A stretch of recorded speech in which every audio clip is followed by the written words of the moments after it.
अस्सलाम वालेकुम रहमतुल्लाहि वबरकातुहू। बड़ा मसरत भरा मौका है ये। बीदर के तारीखी शहर गावन चौक पे मजलिस इत्तेहादुल मुस्लिमीन बीदर यूनिट की जानिब से मजलिस इत्तेहादुल मुस्लिमीन तेलंगाना में कामयाबी पर जश्न मनाया गया। मैं तमाम मजलिस के चाहने वालों को मुबारकबाद देता हूँ और तमाम जो हमारे 7 MLA जीते हैं उनको भी मुबारकबाद देता हूँ। मजलिस इत्तेहादुल मुस्लिमीन तेलंगाना में 2023 के असम्बली इलेक्शन में तारीख साज कामयाबी हासिल की है। मजलिस की कामयाबी ये जाहिर करती है मजलिस इत्तेहादुल मुस्लिमीन का जो काम है, चाहे तेलंगाना असम्बली में हो चाहे पार्लियामेंट में हो, ये काम को देखकर हैदराबाद की अवाम ने मजलिस इत्तेहादुल मुस्लिमीन के ऊपर फिर एक मरतबा भरोसा किया है। मैं मेरे पार्टी के कौमी सदर आली जनाब अलहाज नकवी मिल्लत बैरिस्टर असदुद्दीन अवैसी साहब को मुबारकबाद देता हूँ। फ्लोर लीडर आली जनाब अलहाज हबीब मिल्लत अकबरुद्दीन अवैसी साहब और हमारे पार्टी के जितने MLA जीते हैं उन तमाम को मुबारकबाद देता हूँ। और साथ ही साथ बीदर यूनिट जो शहर हैदराबाद में जाकर 2023 असम्बली इंतखाबात में हमारे पार्टी के कायदीन मिर्जा सफीउल्लाह बेग, साजिद सज्जुलाला, हाफिज कुरैशी, अनिल गजकर, हमारे अजहर पहलवान और तमाम मजलिस के जितने साथी हैं यहाँ पर यूनिट के, तमाम ने जाकर हैदराबाद में असम्बली इंतखाबात में ज़मीनी सतह पर अवाम से वोट मांगा था। मैं तमाम मेरे बीदर की यूनिट का भी शुक्रिया अदा करता हूँ और उम्मीद करता हूँ आने वाले पार्लियामेंट इलेक्शन में हैदराबाद की अवाम जनाब सदर मोहतरम को बहुत भारी लीड से कामयाब करेंगे। इतना कहते हुए मैं तमाम हैदराबाद के वोटर का शुक्रिया अदा करता हूँ। जय हिंद। पिछली बार भी जो है MIM के साथ ही सीट थे, इस बार भी साथ है, तो MIM के सीट हैदराबाद में बढ़ने की वजह क्या है, इसकी वजह क्या है? इंशाअल्लाह मजलिस इत्तेहादुल मुस्लिमीन की एक हिकमत अमली थी कि कम्युनल फोर्स को रोकने के लिए मजलिस इत्तेहादुल मुस्लिमीन ने 9 सीट पे इलेक्शन लड़ा था। 2014 में हम 20 से 60 सीट पे लड़े थे।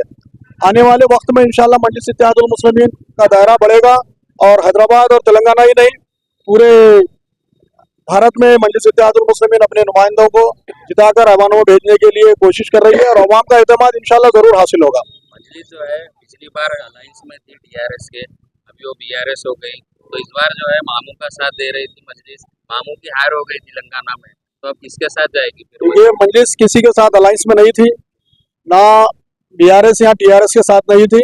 हम एक अच्छी सेकुलर हुकूमत के लिए तेलंगाना की अवाम से अपील किए थे, तो तेलंगाना की अवाम ने 2 मरतबा TRS को जिताकर हैदराबाद और तेलंगाना के मसाइल को हल करने का मौका दिया। हैदराबाद की अवाम का जो फैसला है वो फैसले को मजलिस इत्तेहादुल मुस्लिमीन और तमाम कायदीन उसको कबूल करते हैं।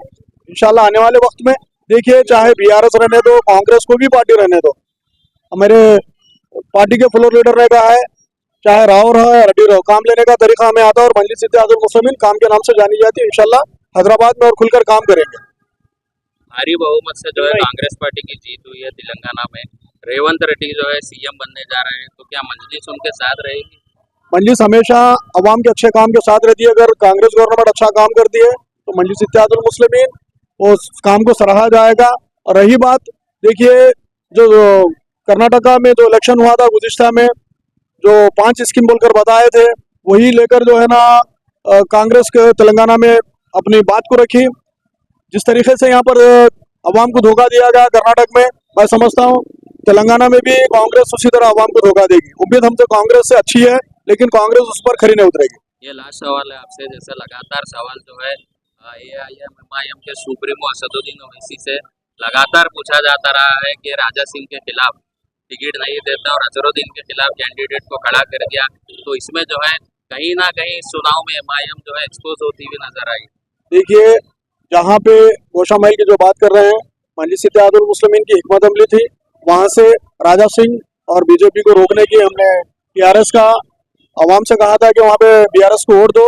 अब रही बात जुबली हिल्स की, वहाँ पर जुबली हिल्स में हम नहीं देने के बावजूद भी जो है ना, इससे पहले हम 2-3 इलेक्शन में नहीं दिए थे, तभी भी जब 14 से पहले जब भी सीट नहीं आई थी वहाँ पे हम कोशिश किए, क्योंकि वहाँ पर दलित और माइनॉरिटीज के वोट ज्यादा थे। हम कोशिश किए, देखिए मजलिस इत्तेहादुल मुस्लिमीन एक पॉलिटिकल पार्टी है, हम कोशिश कर रहे हैं, वहाँ क्यों नहीं दिए, यहाँ क्यों नहीं दिए, बहुत जगह पर जो है ना ये सवाल उठते हैं। मजलिस इत्तेहादुल मुस्लिमीन की हिकमत अमली है लीडरशिप पैदा करना। अब देखिए पूरे तेलंगाना में 119 सीटों पे इलेक्शन हुआ, पूरों का रिजल्ट आया।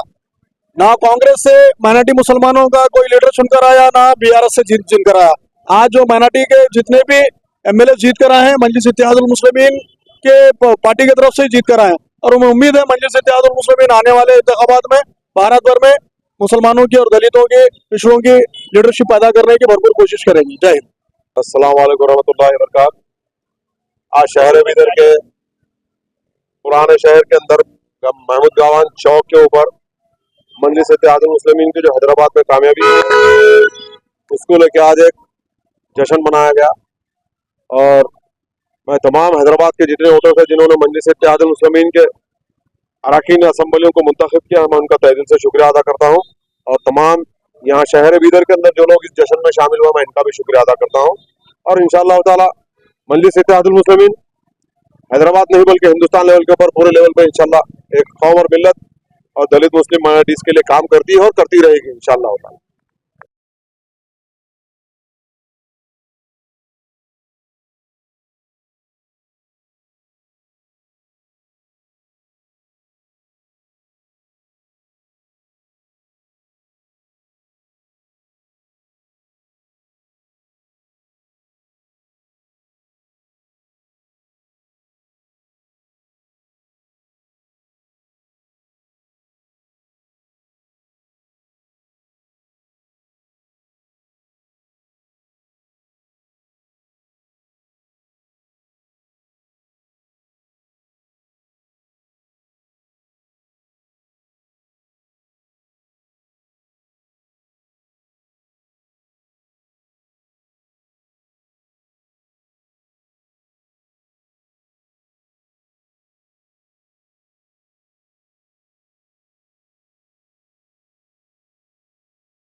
जिंदाबाद मजलिस इत्तेहादुल मुस्लिमीन जिंदाबाद हबीबुर रहमान साहब जिंदाबाद मजलिस इत्तेहादुल मुस्लिमीन जिंदाबाद नारे तकबीर अल्लाह